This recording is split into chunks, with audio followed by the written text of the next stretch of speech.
I want to first welcome everyone and thank you so much for joining us. It's good to see some familiar faces here, and I wish you're all well and healthy and safe. I'm very excited about this huge interest that we have had in this program. But what I am really looking forward to is all of the innovative ways that your respective organizations will be able to improve our local communities. Uh, this grant program, as you know, operates in two parts. The first phase, which we're in right now, relies on you, our community organizations, to submit proposals. But then it'll be up to our community members, residents, to determine what projects they want to see implemented in their neighborhoods. We hope this direct democracy approach will yield creative and innovative solutions to many of the issues facing our city and help fund the projects that matter most to all of our communities in Council District 15. So with that said, I want to turn the rest of the program over to our district director, Gabby Medina, who will walk through the application process and answer any of the questions that you may have. Thank you so much for your interest. Gabby? Thank you, Joe. Thank you, boss. All right, Amy is going to be our IT support, and I believe she's now going to share the presentation. Yes, one moment.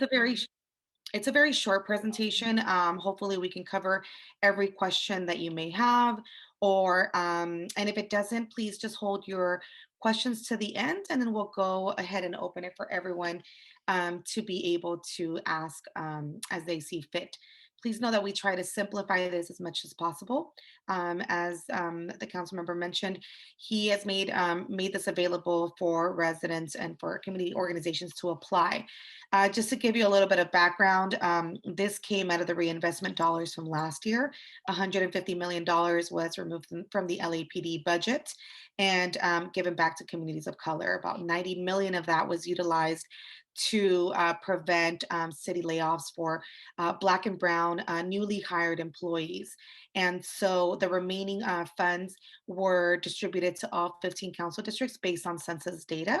And CD15 was the third largest recipient of that funding with a total of about 12.5 million. Of that 12.5, we are making just a little bit over 3 million available for community organizations. Actually, I believe only council office doing this. Other council offices are deciding how they feel the funding should be spent just based on needs in the community, etc. We have also designated some of that money, pre-designated some of that money to cover homelessness and housing, to cover CIWs and gang intervention and prevention services, as well as other programming.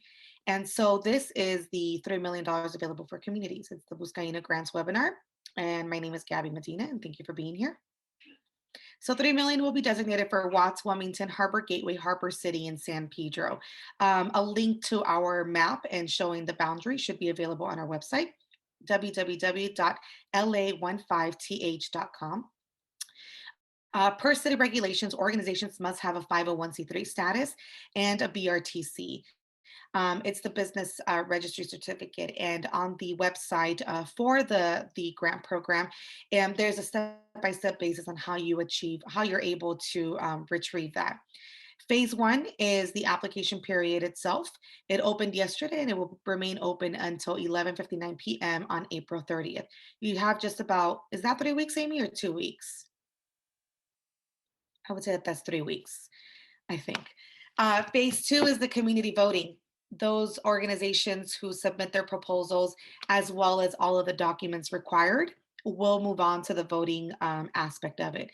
If for any reason you do not have all your documentations, you'll have until April 30th to fill them out and to upload them.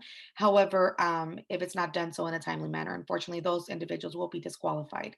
The community voting will start May 10th and it will go until May 31st, and it will be online voting. And the grant amounts are between 10,000 and 100,000. The grant application, as we said, is available now on our website, la15th.com/Buscaino Grants. And the project proposals must serve the 15th Council District, which includes the communities of Watts, Wilmington, Harbor Gateway, Harbor City, and San Pedro. The proposal categories are as follows. It is addressing homelessness and its root causes. including but not limited to addressing and preventing poverty, addressing racial disparities, city services and beautification projects, addressing jobs and economic development, nonprofit community investment, recreation and youth programming, and reimagining public safety. And you can also mix them. So, for example, I got a call today and said, hey, would you could consider youth employment part of it? Absolutely. That would fall under youth programming as well as jobs and economic development. So as long as they fit within one or more of these categories, excuse me, you are good to go.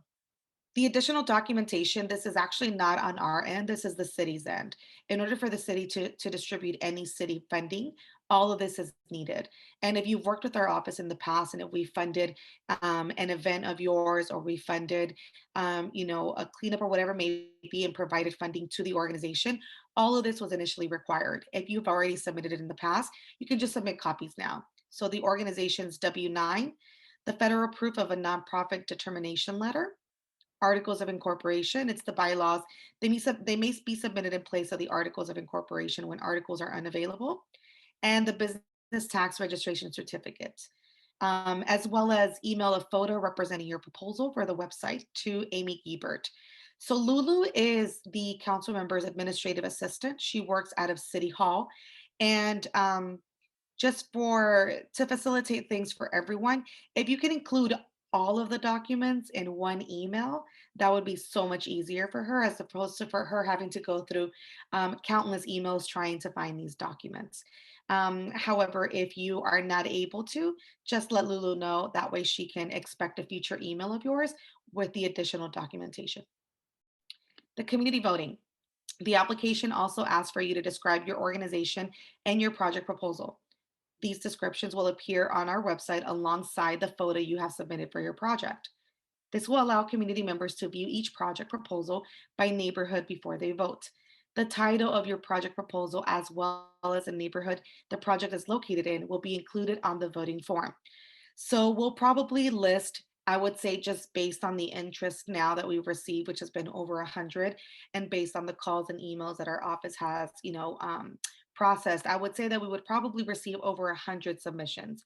So just be very creative, try to be as catchy and try to capture who you are as an organization and what you're trying to achieve, and be, creative. Make sure that the picture is exciting, the title that you choose is catchy, and the 500-word description gets to the point as quickly as possible and as descriptive as possible. And that pretty much sums it up. If you have any questions, you can email Alexis or we can actually take them at this time.